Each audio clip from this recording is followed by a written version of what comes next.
त्या उद्योगामध्ये नेमकं काय असतं तर याचं चिंतन एका श्लोकामध्ये भगवान कृष्ण मांडतात. योगस्य कुरु कर्माणि संग तत्व धनंजय सिद्धा सिद्धयो समभूत्वा समत्वम योग उच्यते. आता या श्लोकाचा सरळ अर्थ आपल्या जीवनामध्ये आपल्याला उतरवता आला पाहिजे. यामध्ये पहिलं चरण सांगतात योगस्य कुरु कर्माणि. प्रत्येक माणसाने त्याच्या जीवनात प्रत्येक कर्म योग म्हणून केलं पाहिजे. मग आपण जेवायला बसलो तरी योग समजला पाहिजे, आपण झोपलो तरी तो योग समजला पाहिजे, आपण अभ्यास करत असलो तरी तो योग समजला पाहिजे, आपण गाडी चालवत असलो तरी तो योग समजला पाहिजे, आपण स्वयंपाकाला बसलो भाकरी तापितोय तरी तो योग समजला पाहिजे. मग ज्याचं जे कर्म आहे ते योग म्हणून केलं पाहिजे. योगस्य कुरु कर्माणि. मग योगस्य कुरु कर्माणि याचा अर्थ काय? याचा अर्थ निष्काम कर्म केलं पाहिजे, म्हणजे त्याच्यापासून अपेक्षा नाही. अपेक्षा म्हणजे काय? स्वार्थ भावना जागृत न होता केलेलं कर्म म्हणजे निरपेक्ष कर्म. योगस्य कुरु कर्माणि संग तत्व धनंजय. संग फळाचा संग. याला आपण म्हणतो की मला हे मिळालं पाहिजे, मी याच्यासाठी काम करतो, मी पैशासाठी काम करतो, मी प्रसिद्धीसाठी काम करतो, मी प्रतिष्ठेसाठी काम करतो, मी सत्तेसाठी काम करतो, संपत्तीसाठी काम करतो. ही जी भावना आहे ही स्वार्थी भावना आहे. स्वार्थ आला की तिथे परमार्थाचं चिंतन टिकत नाही, चालत नाही. आपण माणूस गेल्यानंतर वर्ष श्राद्ध घालतो हे परमार्थ आहे. आपल्याला हे सगळ्यांना माहिती आहे की जी गेलेली व्यक्ती आहे ती परत येणार नाही. परांडे बाबा काय पुन्हा टिकसळ दिसणार नाही, पुन्हा काय आपल्या संग बोलणार नाही. तरी पण आपण आज हा दिवस वर्ष श्राद्धाचा दिवस त्यांच्यासाठी राखीव ठेवला. का ठेवला? कारण आमच्या मनामध्ये निस्वार्थ भावना आहे, त्यांच्या उपकाराची जाण आम्हाला आहे, त्यांचं जीवनपट आमच्या पुढे आहे आणि आयुष्यभर त्यांचे संबंध आमच्याशी आले.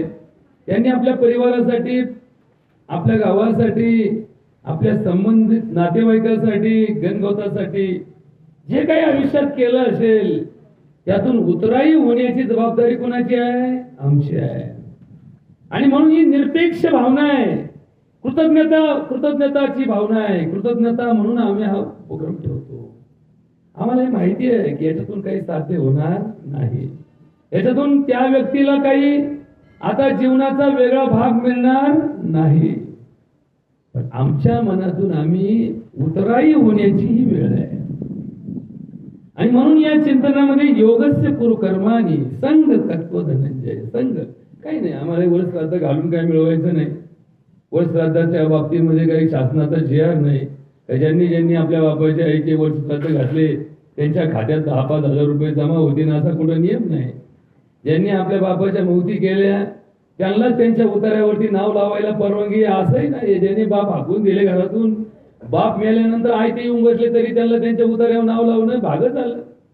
म्हणजे हक्क आणि कर्तव्य यामध्ये हे सगळं हक्कासाठी नाही, कर्तव्यासाठी आहे. कर्तव्य म्हणून करतो आपण. संग तत्व धनंजय सिद्धा सिद्धयो समो भूत्वा. अत्यंत महत्वाचं चिंतन लक्षात घ्या. सिद्धा सिद्धयो समो भूत्वा. सिद्ध म्हणजे प्राप्त, सिद्ध म्हणजे यश, सिद्ध म्हणजे मान, सिद्ध म्हणजे मोठेपणा, सिद्ध म्हणजे यश, सिद्ध म्हणजे आम्हाला त्या गोष्टीचं समाधान. असिद्ध म्हणजे अपमान, असिद्ध म्हणजे अपयश, असिद्ध म्हणजे पराभव, असिद्ध म्हणजे आमच्या मनाविरुद्ध घडणं. मग भगवान कृष्ण म्हणतात या जीवनामध्ये एखादं काम सिद्ध होईलही, एखादं होणारही नाही. एखाद्या ठिकाणी यश येईलही, एखाद्या ठिकाणी येणारही नाही. एखादा मुलगा पास होईलही, एखादा मुलगा पास होणारही नाही. एखाद्याची निवड होईलही, एखाद्याची होणारही नाही. एखादं पीक येईलही, एखादं पीक येणारही नाही. म्हणून आपलं कर्म थांबता कामा नये. आम्ही तर दुष्काळी भागात जन्माला आलो, आम्ही तर आवर्षण प्रवण भागात जन्माला आलो. 10 वर्षातून 12 वर्षातून 50% वर्ष आमची दुष्काळात जातात. 75% आमचं आयुष्य नापिकीत जातं आणि 100% आम्हाला शेती परवडत नाही. म्हणून आमच्या शेतकऱ्यांनी शेती सोडली का नाही. एखादा खानदानी शेतकरी, इज्जतदार शेतकरी, स्वतःला शेतकरी म्हणून स्वाभिमानाने मिळवणारा शेतकरी किती तोट्यात गेला तरी पाळी घालायची सोडित नाही, नांगरट करायची सोडित नाही, पेरायचं सोडित नाही. का? कारण तो कर्तव्य भावनेतून करतो, तो आशावादातून करत नाही. त्याला माहिती आहे की काळ्याची सेवा हा माझा धर्म आहे. काळ्याची सेवा करील तोच माझी पांडुरंगाची पूजा होईल. आणि म्हणून त्याच्या मनात परमार्थ आहे म्हणून तो शेती करतो. नाही तर मग लोकांनी पडीक टाकले असते, इमे भरले असते, इमेच्या आईचे पैसे भेटले असते, वावर पडीक पडले असते. आम्ही पडीक का टाकत नाही? आम्ही खानदानी आहेत म्हणून. मग पडीक कोण टाकतं? ज्यांनी पैसा जास्त झाला म्हणून वावर विकत घेतले ते काय करायचं फिरून आपल्याला हळूहळू भाव वाढते त्याचे. त्यांना घेणं नाही. त्या वावरात कुसाळा उगले काय आणि त्या वावरामध्ये गावात आलं काय. त्यांना लाव तुम्ही ते वावर घेतलं त्याचं तर काही करीत नाही. नाही म्हणजे घेऊन ठेवलं. घेऊन काय ठेवलं? नाही म्हणजे पैसे गुंतून ठेवले. म्हणजे ज्यांनी पैसे गुंतून वावर केले त्यांना शेतकरी म्हणायची लायकी नाही. आणि शेतकऱ्याचा कोणताच गुण त्यांच्यात नाही. शेतकऱ्याचा गुण काय? ज्याच्या दारात बैल आहेत, ज्याच्या घरात संघ आहेत, ज्याच्या वावरात मेहनत करायला तो स्वतः तयार आहे तो शेतकरी. बांधावरचे शेतकरी वाढले आणि शेती तोट्यात जायला लागली. सगळे उतार्याकडे तलाठी आला का बघायचं, पेर लावायची, सातबारे काढायचे. आमचं सत्यम भाऊ तिकडे गर्दी लागली, लाईन लागली त्याच्याकडे. 24 तास धंदा म्हणले विमा उतरून घ्या, विम्याची मुदत संपली. आपण इथं पाभरीला वापसाची मुदत संपत चालली. ते म्हणले वापसाच्या नंतर बघू. ते तलाठी गेला परत भेटायचा नाही. म्हणजे तिकडे लोकांचा डोळा लागला. म्हणजे नजरा पाहिजेत वावराकडं, नजरा गेल्या तलाठ्याकडं. का? आणि याच्या डोक्यात गेली अक्काबाई म्हणले ते पीक येऊ नाही तर नाही येऊ, विमा तर भेटन, विमा तर भेटन. नाही काय झालं एकराला अनुदान तर भेटन, नाही काय झालं तर कर्ज माफ तरी होईल. काही ना काही मार्गाने माणसाला आपल्या विचारांपासून भ्रष्ट करणारी व्यवस्था चालू झाली. म्हणजे शेतकरी जो कर्ज काढीन, जो बुडवायला तयार होईल, जो नागाड असेल त्याचं माफ. ज्यांनी इमानदारीत भरलं त्याला म्हणले आता तू भरलं, आता काय तुझ्याकडे पैसा माग. त्यांनी बिचाऱ्यांनी सावकाराकडून 2% काढले, 4% काढले, तरी त्याला म्हणले नाही नाही तू भरले ना आता तुला काही नाही. आणि ज्यांनी कर्ज नको बा, हे ऋण नको आपल्या बोकांडी म्हणून तिकडे उसने पासने करून पावघरी चालवल्या, उसने पासने करून शेत्या गेल्या. ते म्हणले अहो माऊली शेती आम्ही करतो, आमचंही उत्पन्न घटलेलं आहे, आम्ही तोट्यात येत नाही. म्हणले तुम्ही कर्ज काढलं नाही तुम्हाला अनुदान भेटणार नाही. म्हणजे पाप करा तर तुमचे पाप माफ करू, तुम्ही पाप केले नाही तर तुम्हाला माफी नाही. मग शेतकरी म्हणले इकडे पुण्य करू तर तिकडंच घोषा चला म्हणले. मग म्हणले चला आपले नाव करा, आपल्या लेखाच्या नाव काढा, दादा काढा, खावटी काढा. असं करून करून करून चांगल्या माणसाला कर्जात त्याच्या उतार्यावर बोजात चढून मोकळे झाले. सत्य काय आहे माऊली? सत्य हा देश, हा धर्म आणि परंपरा ना पैशावर चालते, ना सत्तेवर चालते, ना संपत्तीवर चालते, ना पदावर चालते. ही चालते तुमच्या वागण्यावर. हा धर्म फक्त काय शिकवतो? वागणं शिकवतो. नीट वागा.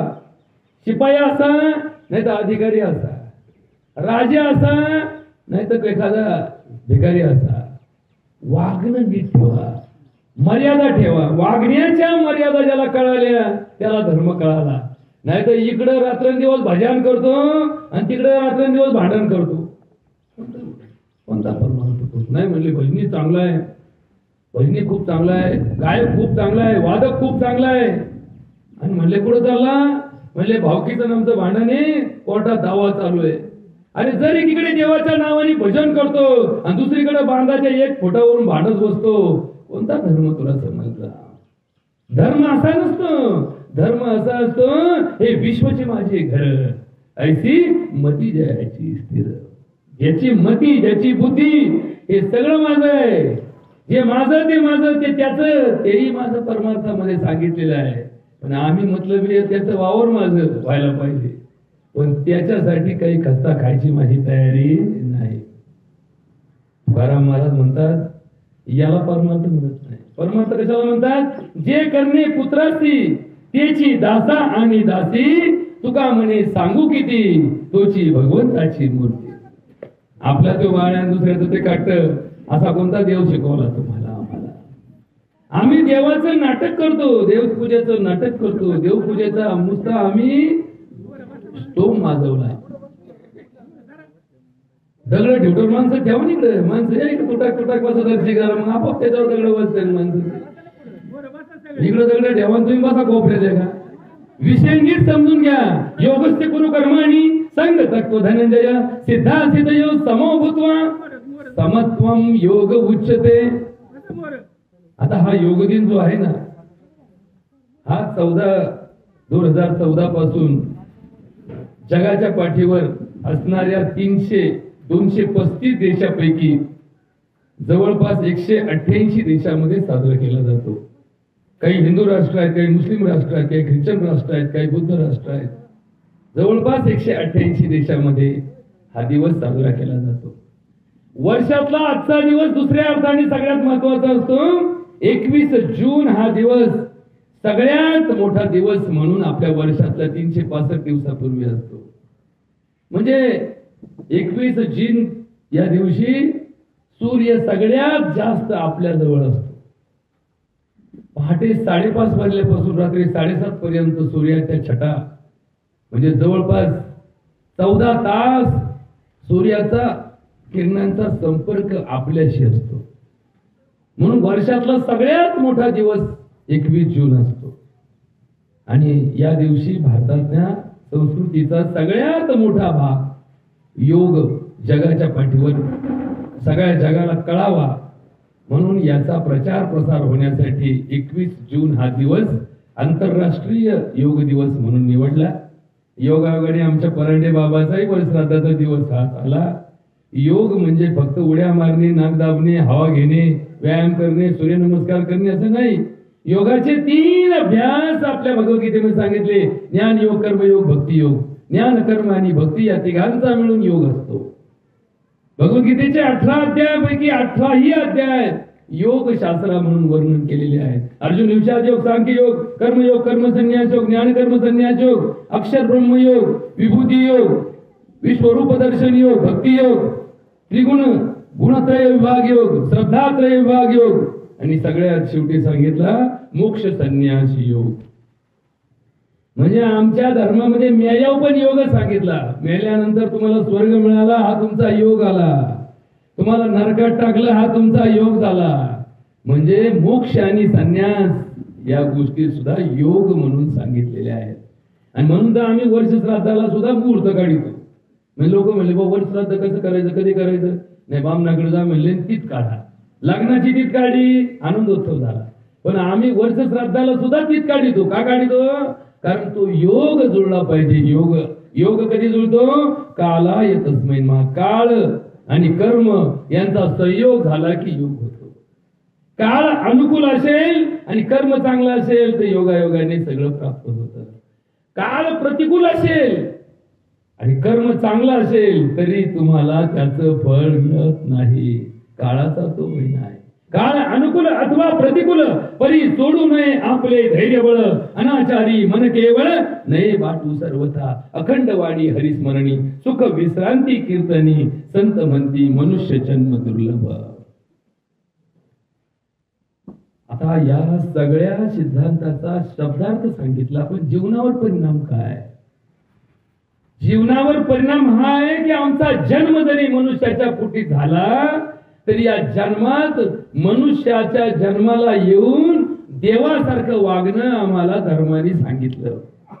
जरी तुम्ही आईच्या पोटी जन्म घेतला, जरी आई तुमची मनुष्य असली, तुमचा बाप माणूस असला, तरी तुमचा जन्म हा देव होण्यासाठी दिला. म्हणून तर महाराज काय म्हणतात? भावे गावे गीत चित्त करोनिया शुद्ध. तुझं व्हावा आहे देव तरी हा सुलभ उपाव. बरोबर तुकाराम महाराजांचा अभंग आहे. हा जन्म धर्माने काय सांगितलं याच्यावर चिंतन ठेवा. मग देव भिकारी सुद्धा असू शकतो. देव एखादा मोठा अधिकारी असू शकतो. देव एखादा राजा असू शकतो. देव एखादा रंगकरी असू शकतो, देव एखादा शेतकरी असू शकतो, देव एखादा डॉक्टरही असू शकतो, देव एखादा पेशंटही असू शकतो, देव एखादा विद्यार्थी असू शकतो. कधी जर तो देवासारखा वागला तर. नाही तर एखादा डॉक्टर राक्षसही असू शकतो, एखादा शिक्षक राक्षसही असू शकतो, एखादा राजा राक्षसही असू शकतो. जर तो राक्षसासारखा वागला तर. अर्थ काय याचा? अर्थ याचा की राक्षस हा कुणीतरी वेगळ्या मुलकात जन्माला येतो आणि देव कुठल्या तरी वेगळ्या मुलकात राहतो असं नाही. आम्ही इथं बसलोय ना, 200-500 लोक आहोत ना, आमच्या 3 गोष्टीतून आमची वर्गवारी आहे. आम्हीच देव आहोत, आम्हीच माणसं आहोत आणि आम्हीच राक्षस आहोत. मग फक्त आता ज्या टायमाला ज्याचं बटन दाबलं त्याचं गुणधर्म त्याला त्या टायमाला काम करतात. आम्ही जर भजन करायला लागलो तर आम्ही देव रूपात गेलो, आम्ही जर भांडण करायला लागलो तर आम्ही राक्षस रूपात गेलो. आणि आम्हाला दोन्हीतही आमचा जीवनाचा स्वार्थ कळायला लागला की भजनही जाऊ द्या, भांडणही जाऊ द्या, आपलं खा प्या ऐश करत आम्ही माणूस रूपात गेलो. बघा, एक चिंतन थोडस सोप्यात सोपं सांगतो, ताईलीच ऐकून घ्या. देव कोणाला म्हणायचं, दानव कोणाला म्हणायचं आणि मानव कोणाला म्हणायचं? सत्यम खूप सोपं उत्तर आहे. सोपं, इतकं सोपं उत्तर आहे ना, हे फक्त आयुष्यात लक्षात ठेवा. कुणी कसाही वागला जरी देव जो चांगलाच वागवतो त्याला देव म्हणतात. तुम्ही बार त्याला शिव्या द्या, तुम्ही त्याचे फार त्रास द्या, तुम्ही त्याचं नुकसान करा, तुम्ही त्याचा अपमान करा, तरी तो तुमच्याशी चांगलाच वागला. असा जर कुणी माणूस जगात असेल तर तो देव माणूस आहे. तुम्ही कितीही चांगले वागले तरी तो वाईटच वागणार. तुम्ही त्याला फार पाया पडले तरी तो तुम्हाला आई शिव्या देणार. तुम्ही त्याला मदत केली तर तुम्हाला ते डुबवणार, उलट तुमचं लुटणार, परत तुम्हाला शिव्या देणार, तुमच्या मदत घेणार आणि परत तुम्हाला तंगड्यावर करून तुमच्यावर उलटणार. असा जर कुणी वागला तर तो राक्षसी वागण्यात गेला. मग आता हा राक्षस काय कुणी कोण आणावं लागला का पाकिस्तानात गेलो 2-4 राक्षस घेऊन आलो? अहो, आमच्याच गावात, आमच्याच घरात, आमच्याच गल्लीत उतारा नेला. बरोबर का? कुणी कसंही वागलं तर तो चांगला वागतो, तो देव असतो. कुणी कसंही वागलं तरी जो वाईटच वागतो तो दानव असतो. तुम्ही त्याच्याशी चांगलं वागलं तरी तो वाईटच वागणार, तुम्ही त्याच्याशी वाईट वागले तर तो अजून वाईट वागणार. असा दानव असतो. आणि माणूस कसा असतो? माणूस असतो जशाच तसे. माणूस कशाला म्हणतात? जशाच तसे. तुम्ही चांगले वागले हे चांगले वागले, तुम्ही वाईट वागले हे वाईट वागले. टिट फॉर टॅट, जशाच तसे. हा शब्द कुणाला लागू आहे? माणसाला लागू आहे. मग धर्म कुणासाठी आहे? धर्म या माणसाला शिकून पडून वागून काय करायला गेला? देव पहावयाशी गेलो, देवाची होऊनी ठेलो. हे धर्माचं काम आहे. नाही चालले पण रेला बोंबलत गेले, इथून जाताना 50 किलो भरले, काट्या उभे केले. बोलो पाटील, काट्या उभे केले, सगळी दिंडी उभी केली. म्हणजे वजन करून घ्या. दिंडीला गेले आणि आल्यावर परत काटे उभे केले. 5 किलोनी फुगले, 6 किलोनी फुगले. म्हणजे दिंडी मानवली. त्याला काय म्हणायचं बघा, तुम्हीच बघा. देव पहावयाशी गेले, देवाचे होऊन ठेले. ज्यांनी तिथं जाऊन खाऊन पिऊन दिंडी केली त्याला दिंडी मानवली असं म्हणा, पण त्याला दिंडी पावली असं म्हणता येत नाही. दिंडी कुणाला पावते? जो वाटाने चालल्या पाऊस आला. तेव्हा पाऊस काय करतोय? मी पंढरीच्या पांडुरंगाला चाललोय, पावसात भिजत चालला. दिंडी वाला खरा वारकरी. संकट आलं घाबरला नाही, अडचणी आल्या घाबरला नाही. एक रात्र उपवास घडला, म्हणजे कुठं दिंडीला पंगत भेटली नाही, रात्री जेवायची सोय झाली नाही. अरे वा वा वा देवा, याच्यासारखा भाग्याचा दिवस नाही. वैराग्य हे सौभाग्य ज्याला वाटलं त्याला परमार्थिक म्हणतात. मग माळी घालायचं कशासाठी? बुक्के लावायचे कशासाठी? बुक्क्यानी माणूस काय उठून दिसतो का? बुक्का तर काळा आहे. आपण म्हणतो याच्या तोंडाला काळं फासलं. आणि आमच्या इथं बैठकीत आम्हाला आल्या फासलं. बघा बरं, तुम्ही नीट विचार करा. कुठं काय निषेध व्यक्त करायचा म्हणले चला पार्नेटला चालले, कशाला? म्हणले तहसीलदारला काळं फासलं. इथं तर आम्हाला आल्या काळं फासलं. का बरं? बुक्का जिनी लावला. कुठे लावला? ज्याने इथे 2 डोळ्याच्या मध्ये असणाऱ्या केंद्रबिंदूवर बुक्का लावला त्याचं वैराग्य जागं झालं. काय जागं झालं? त्याचं वैराग्य जागं झालं. आणि ज्या वयाने कुकू लावलं तिचं सौभाग्य जागं झालं. आता आमच्या वया खाली कुकू लावितात वर बुक्का लावितात. आता मलाही कळाला याला सौभाग्यात जायचंय का वैराग्यात जायचंय. बरोबर का? नीट डोक्याने चला, नीट डोक्याने चला. परमार्थामध्ये वैराग्य जागं व्हायला पाहिजे, संसारामध्ये सौभाग्य जागं व्हायला पाहिजे. आमचा कुठं उलटा चाललाय. महाराज लोकांचं सौभाग्य पुढे जागं झालं, परमार्थात जागं झालं. म्हणले सुरू केलं यांनी कीर्तन प्रवचन, याला सायकल जावं लागायचं. आणि हळूहळू मोठा झाला, प्रवचनकार झाला, कीर्तनकार झाला. आता याची मर्सिडीज गाडी म्हणले, याला बुकिंग झालं, याचा बंगला झाला. म्हणले काय झालं? परमार्थात याचं सौभाग्य उजाळलं. परमार्थ सौभाग्य उजळून चालत नाही. परमार्थ हा वैराग्यातून पुढे गेला पाहिजे. तुकाराम महाराज म्हणतात, बरे झाले जेव्हा निघाले दिवाळे, बायको गेली कर्कश. बरोबर. पुढचं आपले महाराज लोक आहे तिथं. अहो हा धिकसळ प्रांत परमार्थामध्ये सगळ्यात अतिउच्च कोटीचा प्रांत आहे. आणि मेजर कुठे गेले? इकडे बसले काय? येतो नाही चांगले झालं काय आले आदर नाही जन्म जात 10 वर्ष मरत नाही. यदोवारी एक दिवस आलं, म्हणले डॉक्टर साहेब कीर्तन करता का? अहो म्हणलं प्रवचन करतो मग कीर्तन करत. ते म्हणले आपल्या गावात करायचंय, तुम्ही धोतर न्यासा, फेटा बांधून उभे राहा. आम्ही सगळे बॉबी सगळे साथ संगतीला आहे. आणि मग 12 वर्षापूर्वी सगळ्यात पहिलं कीर्तन करायचा योग कुठं आला? भिक्षळच्या धुत्यात आला. तर वाटाने आलो. म्हणलं लोक आज आयला टोचायला डॉक्टर का तोचतोय इकडं आता कीर्तनाला उभा राहिलाय. बरं म्हणलं मला गाता येईना, मला ते मागचं पुढचं समजा. विठोबा रुपये कुठं घ्यायचं आणि ज्ञानेश्वर माऊली कुठं म्हणायचं, मला त्याची कधी सवय नाही. मग यदुबाला मी फोन केला. म्हणलं यदुबा आपण प्रवचनच करू. तेव्हा मला तुम्हाला सांगितलं ना, सगळी तयारी झाली, तुम्ही फक्त यायचं आणि धोतर न्यासायचं, फेटा घालायचं, उभा राहायचं. आता भगवंताची कृपा कशी असते? जेव्हा अशी ताकदवान आपले समर्थक, ताकदवान समर्थकांचा अनुभव आता नेत्यांनी घेतला. निमशी पटला. पण समर्थक मावळे दिसायला छोटे काय कोण खात.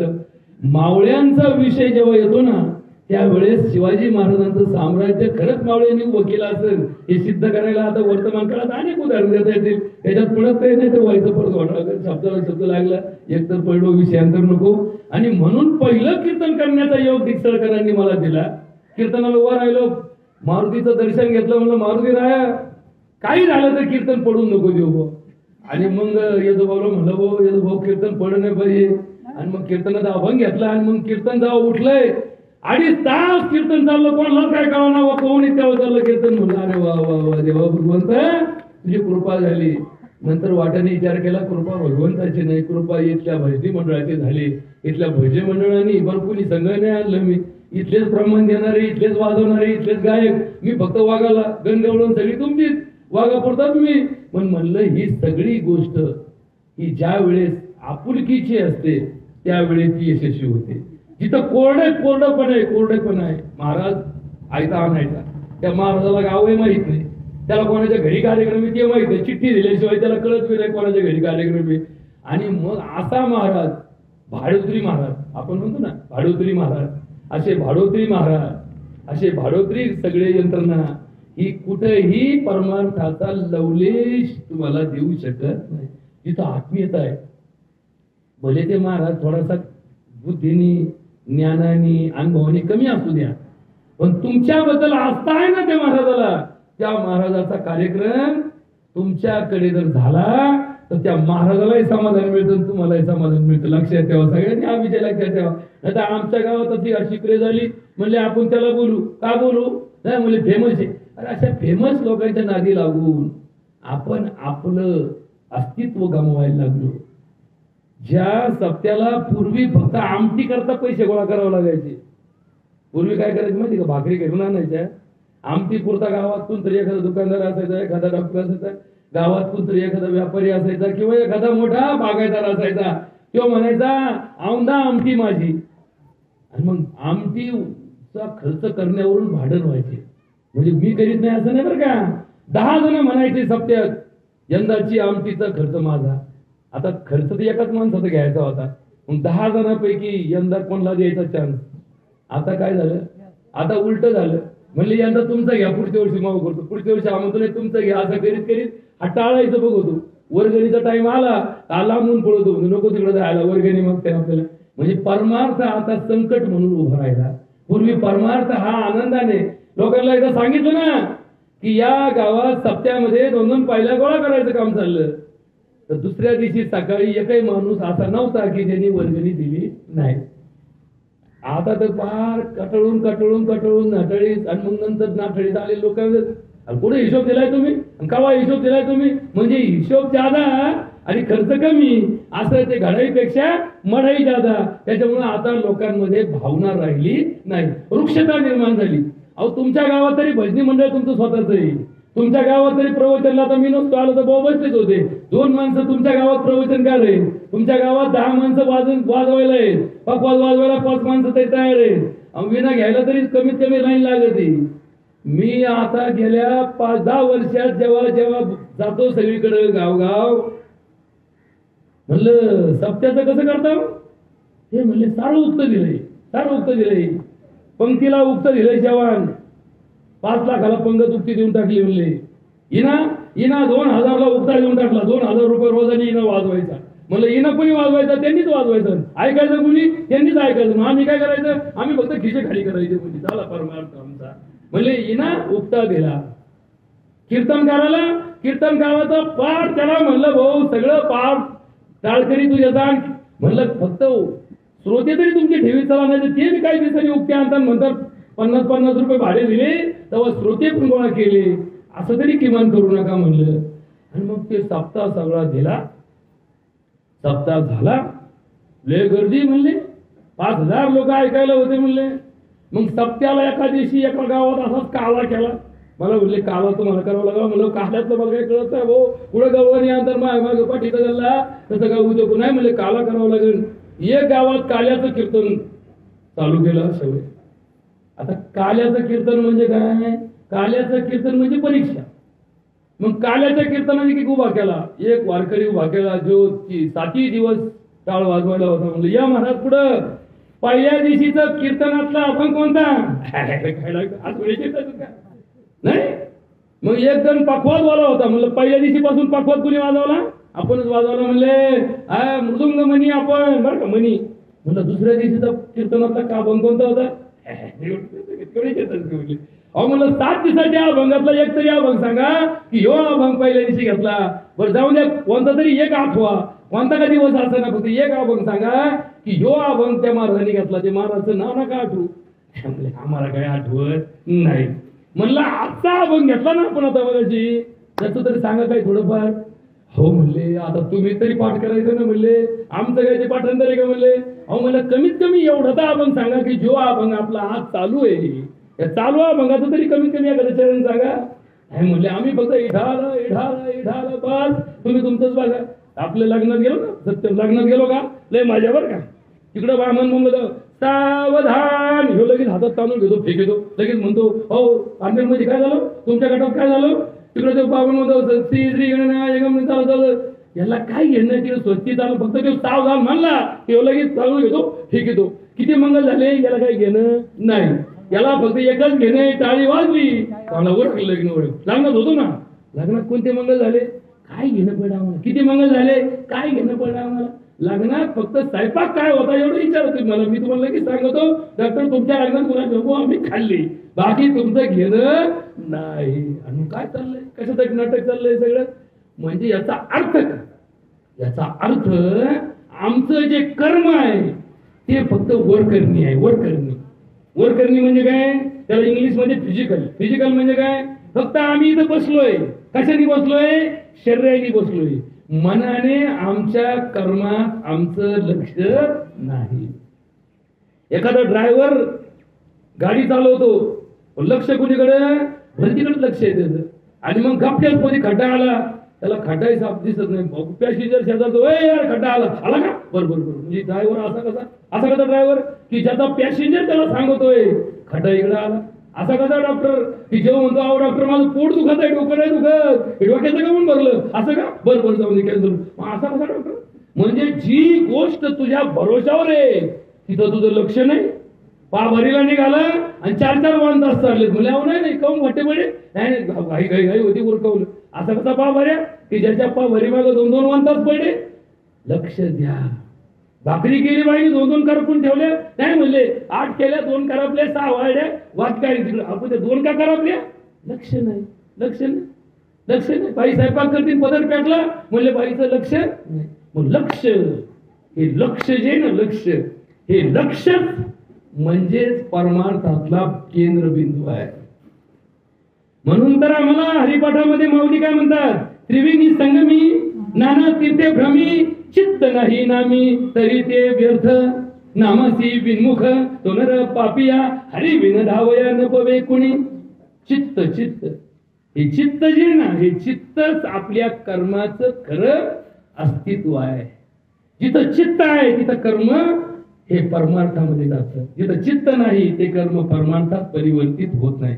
म्हणून तर कधी ना एखादा पेशंट येतो बरं का, आता जुने भोळे माणसं डॉक्टर चित घालून बघा. आता म्हणलं चित घालून बघा, चित घालायला गेलं तर आमच्याकडे मशीन बी नाही पुढे, नाही चित घालून बघा बरं का. आता चित घालून बघा म्हणलं चित घालायचं म्हणजे काय मीठ घालायचं त्याच्यात. चित घालायचं म्हणजे अंतःकरणापासून बघायचं बरोबर का. हे वाक्य दिवसातून कमीत कमी मला 4-5 पेशंट पाहते, त्यातले 100 लोक तरी म्हणते डॉक्टर चित घालून बघा. आता नवीन पिढी चित घालायचा शब्द नाही वापरायचं, नीट बघा बरं का. काय म्हणजे नीट बघा. मग इथून मग कसा बघत होतो, इथून मग कसा बघत होतो, वाकडा बघत होतो का नाही. पण बघण्याची शब्द वापरण्याची पद्धत काय, नीट बघा. नीट बघा म्हणजे काय की तुमचं सर्वस्व, तुमचे ज्ञानेंद्रिय, तुमचं कर्मेंद्रिय, तुमचा अनुभव, तुमचा अभ्यास, तुमचं अनुभव आणि तुमच्यामध्ये असणारं कौशल्य, तुम्हाला देवाने दिलेली कृपा आणि तुम्हाला देवाने दिलेलं वरदान हे सगळं वापरा आणि मग मला बघा. याला म्हणतात नीट बघा. मग हा शब्द शेतकऱ्याला सुद्धा आहे, हा शब्द ड्रायव्हरला सुद्धा. नीट गाडी चालवा. आता नीट कसं चालवा, तो कसं चालतं, नीट चालवा म्हणजे तुमचा अनुभव आहे. अनुभवी ड्रायव्हर कडनं अपघात का होत नाही, कारण अनुभवी ड्रायव्हरला कौशल्य विकसित झालेलं असतं.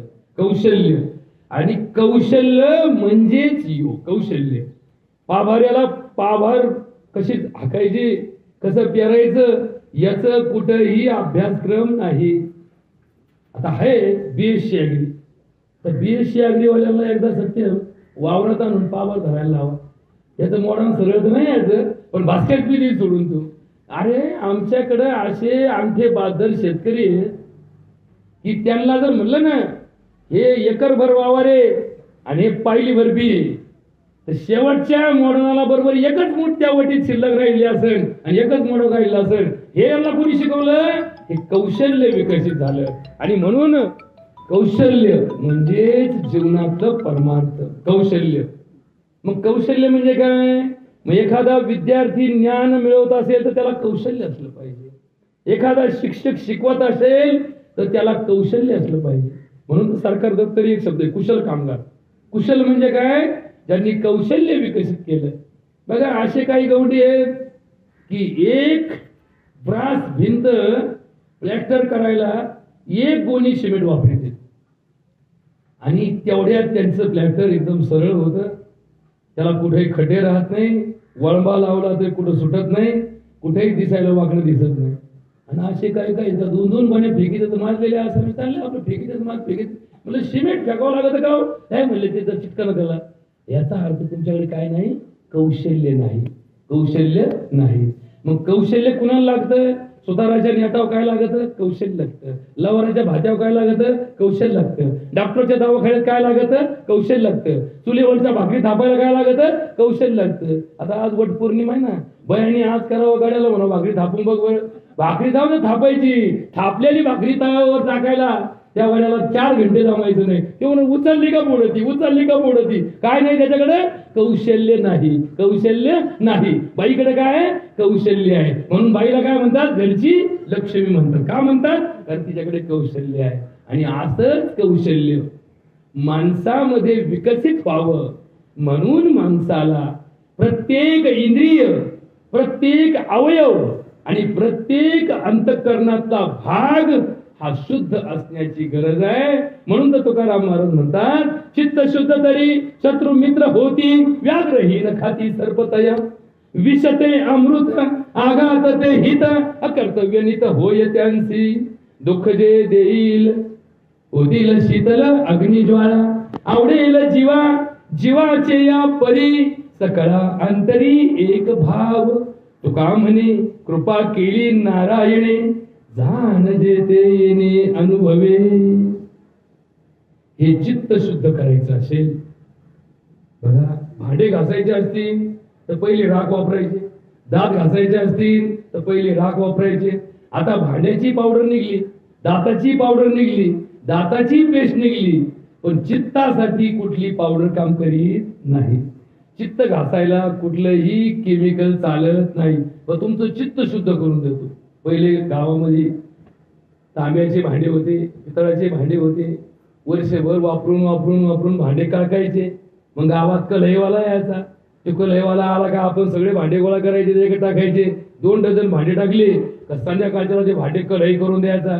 आणि कलई करून दिला की ते भांडे आपल्या घरात यायचे, आणि ते भांडे आले की दुसऱ्या दिवशी पासून एकदम चकाचक भांडे दिसायचे, आणि मग वर्षभर ते भांडे परत कळकत नव्हते. तसं हे आपलं अंतःकरणाचं भांड आहे ना, हे अंतःकरणाचं भांड कळकलेलं आहे. आणि हे भांड स्वच्छ करायसाठी जगाच्या पाठीवर फक्त एकच उपाय आहे, तो म्हणजे भगवंताची भक्ती. हरिनामाशिवाय दुसरा कोणता मार्ग नाही की जो तुमचं चित्त शुद्ध करू शकतो. म्हणून तर एका अभंगात एकनाथ महाराज म्हणतात, जेथे जेथे मन जाईल वासना, फिरवावे नारायणा हेची देई, वारंवार द्यावा नामाचा आठवा, कुबुद्धीचा ठाव पुसा सर्व, भेदाची भावना तोडावी कल्पना, छेदाची वासना समूळ कंद, एका जनार्दनी नका तुझा छंद, रामकृष्ण गोविंद आठवावा. भगवंताचं नाव आणि या नावाने केलेलं भजन यांनी काय होतं, आमचं अंतःकरण शुद्ध होतं. नामे तिन्ही लोके उद्धरती, तिन्ही लोकांचा उद्धार करण्याची ताकद नामस्मरणामध्ये आहे. पण नाव कोणाचं घ्यायचं, भगवंताचं नाव घ्यायचं. आता भगवंताचं नाव घेणं आणि आपल्या पोराचं नाव देवाचं ठेवून ते नाव घेणं याच्यातला फरक लक्षात घ्या. बरोबर, आपल्या पोराचं नाव राम ठेवलं तर त्याचा राम्या कोण करतो, राम्या कोण करतो, त्याचा आम्हीच करतो ना. तुम्ही कधी भगवंताच्या नामामध्ये ऐकलं का राम्या राम्या राम्या राम्या असं ऐकलं का? आपण काय म्हणतो, श्रीराम जय राम जय जय राम, श्रीराम जय राम, राम्या म्हणलो का नाही. पण पोराचं नाव राम ठेवलं की आम्ही देवाचा माणूस करतो, हे राम्या इकडे ये म्हणतो. का बरं, नाव तर देवाचं ठेवलं, मग राम्या काय म्हणतो त्याला, नामदेव ठेवलं, पण नाम्या इकडे ये. विठ्ठल हे इथल्या इकडे ये, बरोबर का, त्याला इथल्या करून टाकला. आता एखाद्याने बापाने नाव ठेवलं आपल्या पोराचं, विठ्ठल नाव ठेवलं, लोक म्हणतील विठ्ठला नमस्कार, लोक इथल्या इकडे, म्हणजे त्या इथल्याचंही वाटोळ करून ठेवलं, त्या विठ्ठलाचंही वाटोळ करून ठेवलं. म्हणजे त्याच्यात काही परमार्थ घडेल का, घडणार नाही. त्याच्याशी आपला संबंध नाही, जो आपला कुणी लागत नाही, ज्यानं आपल्याला काही दिलं नाही, ज्याच्याकडून आपल्याला काही घ्यायचं नाही, असा जो कुणी, तो भगवान परमात्मा, जो दिसत नाही, ज्याला पाहता येत नाही, ज्याला गुण नाही, ज्याला आकार नाही, तो भगवान परमात्मा. आणि त्याचं स्मरण आमच्या भौतिक जीवनात कुठंच कधीच फायद्याचं नाही. त्या भगवंताचं नामस्मरणाने चिंतन जो करतो त्याचं काय होतं, त्याचं चित्त शुद्ध होतं. म्हणजे परमार्थ हा पेरणीसाठी नाही, परमार्थ ही पेरणी पूर्व मशागत आहे. आता शेवट बरं का, 10 मिनिटात उरकितो, कारण 11 जेवणाचा टायमिंग ठेवलाय. जेवण करायला नको वाटायला, परत 11च्या वर नाही, मला 10 मिनिटं जेवायला लेट झालं, ते लिहिले पत्रिकेत 11च्या पुढे जेवण चालू होईल. आता नीट आहे का बरं का, नीट आहे का, बारीक आहे का बरं का, बारीक आहे का. परमार्थाने कल्याण होत नाही. परमार्थाने आर्थिक उन्नती होत नाही. परमार्थ केल्याने आपल्याला पोरं होत नाही. बरोबर काय? नीट ऐकून घ्या, नाही तुम्ही म्हणाल तुम्ही असं कसं काय म्हणता. परमार्थ केल्याने आपली पिकं येत नाहीत. परमार्थ केल्याने आपल्याला सुख लागत नाही. हो असं कसं? असं कसं काय तुम्ही म्हणता? परमार्थाचा आणि सुखाचा काय संबंध आहे? अरे माऊली सांगतात, सुखी संतोषाने यावे, दुःखी विषादान बजावे, लाभा लाभन धरावे मना माझी, आपण या उचिता स्वधर्मेर हटता, जे पावे ते निवांता साहोनी जाऊ. परमार्थ केल्याने लग्न जमत नाही. परमार्थ केल्याने लग्नानंतर संसार सुखाचा होत नाही. मी लिहून देतो तुम्हाला, नाही परमार्थाचा सुखाचा संसाराचा काही संबंध नाही. असे कित्येक लोक आहेत की ज्यांच्या घरात परमार्थ नाही पण त्यांचा संसार सुखाचा चालू आहे. असे कित्येक लोक आहेत ज्यांच्या घरात सगळे माळकरी आहेत पण संसारात सुख नाही. का बरं असं घडतं? सगळे माळकरी आहेत तरी संसारात सुख नाही. रोज वाद चालू आहे, नवरा बायकोचा वाद आहे, पोरा बापाचा वाद आहे, बहीण भावाचा वाद आहे, सगळे माळकरी. काय झालं? कुठं घोटाळा झाला? याचा अर्थ नीट समजून घ्या. आपण उन्हाळ्यापासून जेव्हा पहिलं पीक काढलं तेव्हापासून अद्भुत होईल. कुणी नांगरण घेतलं, कुणी उन्हाळ खैडे घातले, कुणी पाळ्या गोपाळ्या करून घेतल्या आणि मग लोक म्हणले काय राव तुम्ही उन्हाळ्यात नांगरीत बसला, काय पाऊस येणार आहे का आता? लोक म्हणले अहो पण पाऊस यायला 2 महिने टाइम आहे, तवर नांगरेट व्हायला पाहिजे, तवर पाळ्या गोपाळ्या व्हायला पाहिजे. मग आता नवीन पिढी आली, कलियुगातली नवीन पिढी ताजी. ते म्हणले काय येड आहे, पाऊस झाल्यावर बघू काय करायचे. मग आता नवीन शेतकरी, बरं का, आता नवीन शेतकरी कसा आला? पाऊस झाला, ट्रॅक्टर आहे, सकाळी नांगरून घे, दुपारी पाळी घाल, संध्याकाळी काकऱ्या, रात्रीच्या आत पेरून दे, मला उद्या पुण्याला जायचं. ते बापाने शिकवली कशी शेती करायला तुम्हाला? बरोबर का? कितीतरी बघा तुम्ही आता नवीन शेतकरी, बरं का, नवीन मॉडेल आले, नवीन मॉडेल आले. कालचा मूग तोडून झाला का लगेच रोटा, लगेच कोटा, लगेच पाभार. अशी शेती कुणाची बापांनी करायला शिकवली तुम्हाला? तुम्हाला वाटतं अशी शेती केल्याने शेती गोरसन? अजिबात नाही. अरे बापदादांनी गोरसलेली शेत्या आमच्या या पिढीने 25 वर्षात वाट लावून टाकली त्याची. ज्यांनी आमच्या काळीत पेरणी केली ना, ज्यांनी आमच्या काळीत रोटा मारून ज्वारी पेरली, पुढच्या वर्षी त्या ट्रॅक्टरला फोन केला, हॅलो आपले नांगरायचं होतं. ते म्हणतो कोणला बोल, मला सवड नाही. त्याला माहितीये या वावराचं वाटोळं काय करून ठेवलंय आपण. ते कोणी परत फार 500 रुपये एकराने वाढवून दिलं तरी नांगरट करायला ट्रॅक्टर येत हाय का रे? तुम्ही जाता पाहुण्याकडे, दादा पडल्याकडे काय जातं ते पहिले. आता इतके वाटोळे करून ठेवले आम्ही की आम्हाला घाई झाली. शेतीत घाई चालत नाही. शेती हे दमाचं काम आहे आणि जशी शेती दमाची आहे तसा संसार सुद्धा दमाचं काम आहे, दवाखाना सुद्धा दमाचं काम आहे. इथं दम लागतो. ज्यांनी दम धरला त्याला कायमचा गुण येतो. जो दम धरीत नाही, सकाळी एक डॉक्टर पाहतो, संध्याकाळी एक डॉक्टर पाहतो, दुसऱ्या दिवशी सकाळी तिसरीकडे जातो, चौथ्या दिवशी पुण्याला जातो. मी 4 डॉक्टर बदलले. अरे डॉक्टर झालं, दवाखाने झालं, मास्तर झालं, हे बदलून तुम्ही सुधारणार नाही.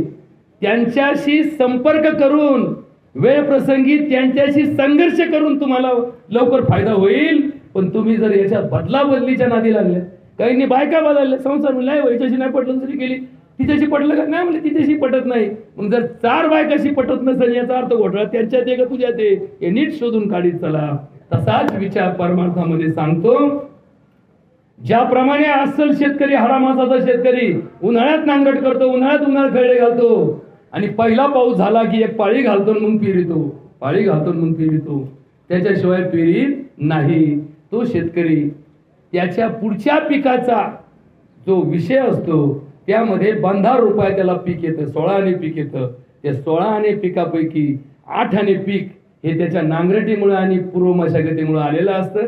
जे लोक ते नांगरट करीत नाहीत, जे लोक पाळ्या घालीत नाहीत, जे लोक उन्हाळ खैडे घालीत नाहीत, त्यांचं 4 आणे पीक कमी येतं आणि मग ते व्यवहारात हिशोब करतात. काय फरक पडतो? नांगरटीला 2 घालूस तर 2 पोते कमी झाले, काय फरक पडला? असा उरफाटा कायदा ज्याप्रमाणे त्यांनी शेतीत काढा तसाच परमार्थात आमचा उरफाटा कायदा चालू झाला. आम्ही भजन करतो, आम्ही कीर्तन करतो, आम्ही प्रवचन ऐकतो, आम्ही देवाची पूजा करतो, म्हणजे आम्ही आमच्या चित्ताला पाळ्या घालतो, नांगरट करतो, खोलून आणतो, दुरून घालतो, काशे इच्छितो, हे चित्त शुद्ध करून ठेवतो. आणि ज्याचं चित्त शुद्ध झालं तो कोण झाला? तो देव झाला. काय झाला? देव झाला. देव देव देव म्हणजे काय असतो? ज्याच्या चित्तात शुद्धता ती व्यक्ती देव असते. कुणी सांगितलं? पतंजली नावाचे ऋषी, योगशास्त्र नावाचं पुस्तक, चौवेद जाणं, साही शास्त्र कारण, या 6 शास्त्रांपैकी योगशास्त्र नावाचं शास्त्र या भूतलावर ज्या पतंजली ऋषीने लिहिलं, त्या पतंजली ऋषीच्या 4 खंडातील 195 श्लोकापैकी एका ठिकाणी देव कोणाला म्हणायचं सांगितलं. आता एवढं वाक्य सांगतो म्हणजे आमचा परांडे बाबा कसा देव होता, ज्याचं आयुष्य अपंगत्वात गेलं, जरी आयुष्यभर आपल्या स्वतःच्या शारीरिक क्षमतेचा अभाव असताना सुद्धा आपला संसार काढायला लावला, आपल्या मुलाबाळांकरता पुरींकरता या जीवनामध्ये आपला संसार यशस्वी करून दाखवला. त्याच्यात खरं देव पण असतं. नाही तर आई तर बापाच्या जेव्हा उड्या मारलेले जगात लोक असतात. बापानीच संस्था करून दिलं, बापानीच कपडे केले, बापानीच पंक्ती घातल्या, माझ्या पोराचं बारसही बापानीच घातलं, माझ्या पोराचं लग्नही बापाच्याच पैशाने केलं. कोणता संसार केलाय पोरांनी? नाही. अशा आईत खाऊ पिढीला हे समजावं म्हणून या परांडे बाबाचं आयुष्य आपण नीट डोळ्यासमोर आठवा. आता माझा त्यांचा असेल 25 वर्षाचा संपर्क. 25 वर्षामध्ये मी त्याला जे अनुभवलं, मी जे पाहिलं, माणसाने कधी गर्व केला नाही, माणसाने कधी दया मागा असं केलं नाही की मी अपंग आहे मला आधी घ्या, मी आमका आहे मला असं करा, कधी नाही. आयुष्यात मुंबई केली, सगळं केलं, तर या भागातल्या लोकांनी हे सगळं करत असताना आपल्या गावाप्रती किंवा आपल्या शेतीप्रती ज्या गोष्टी केल्या त्या खरोखर देवत्वाच्या लायकीच्या असतात. आणि म्हणून देव कोणाला म्हणायचं? आणि देवाचा योगाशी काय संबंध आहे? भक्ती योगाचा ज्ञानयोगाशी, ज्ञानयोगाचा कर्मयोगाशी, आणि कर्मयोगाचा हठयोगाशी काय संबंध आहे हा विषय समजला तर तुमच्यासारखा योग दिवस जगात कोणालाच समजला नाही असं त्याचा अर्थ होईल. पतंजली सांगतात, क्लेश कर्म विपाक आशय परावृत्तः पुरुष विशेषाः ईश्वराः.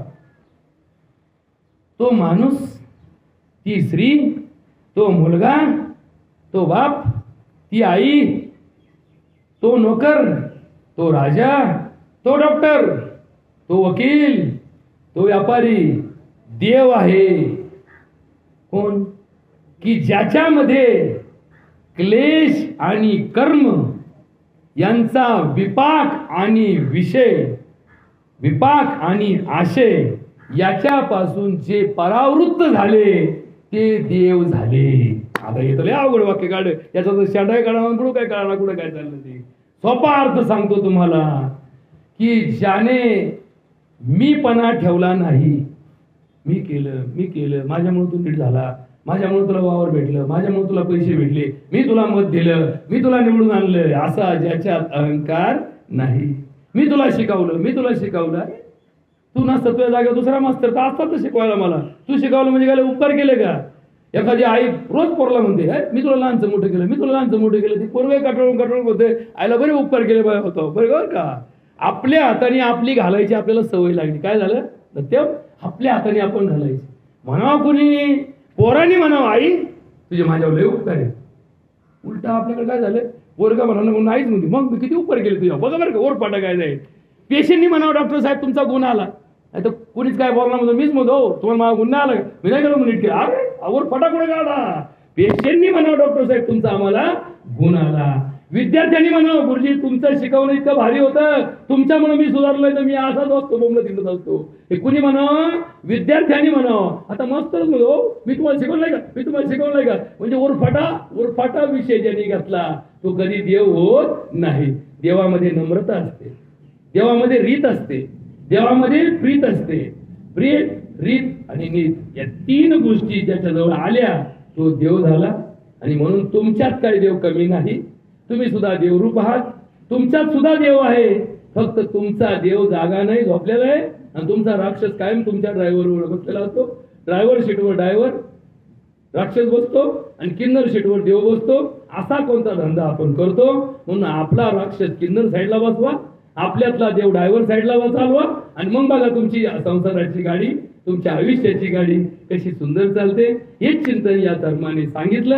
हेच चिंतन भगवद्गीतेमध्ये भगवान कृष्णाने या श्लोकात सांगितलं. योगस्य कुरु कर्माणि संग तत्व धनंजय सिद्धा सिद्धयो समभूत्वा समत्वम योग उच्यते. योगस्य कुरु कौशल्यम. आता हे चिंतन आहे. योगामध्ये कुशलता हा शब्द सांगितलेला आहे. म्हणून तुमच्या जीवनात संसार करताना कौशल्य वापरा. एखादी बायको दिसायला कमी असेल तर तिला रोज म्हणू नका काय दिसतील काय दिसतील, मग काय केलं लग्न. जिचं सौंदर्य तुम्हाला कळलं नाही, जिचं अंतःकरण सुंदर आहे, ते अंतःकरण सोडून जगामध्ये तुम्हाला काय सुंदर पाहिजे. म्हणून माणूस दिसायला कसा दिसतो, उंचीला किती आहे, रुंदीला किती आहे, वजनाला किती आहे, वयाला किती आहे, याकडे माणसाकडे लक्ष देऊ नका. त्याचं अंतःकरण पहा. ज्याचं अंतःकरण शुद्ध आहे तो माणूस देव असतो. मग तो माऊलीचा 18 वर्षाचा ज्ञानेश्वर असू द्या, नाहीतर 70 वर्षाचा एखादा सोपान काका असू द्या, हे सगळे अंतःकरणात देव होते. आणि म्हणूनच या देवांच्या प्रती आपल्या भावना कधी शुद्ध होतील, जेव्हा आमचं चित्त शुद्ध होईल. आणि म्हणून चित्तशुद्धीचा उपाय म्हणून योगाकडे पाहिलं जातं. योग अभ्यासात सांगताना सांगितलं योगस्तु चित्तवृत्ती निरोधः वृत्तया पंचदया क्लिष्टा क्लिष्ट याचा जात नाही. पण या प्रवचनाचा शेवट करताना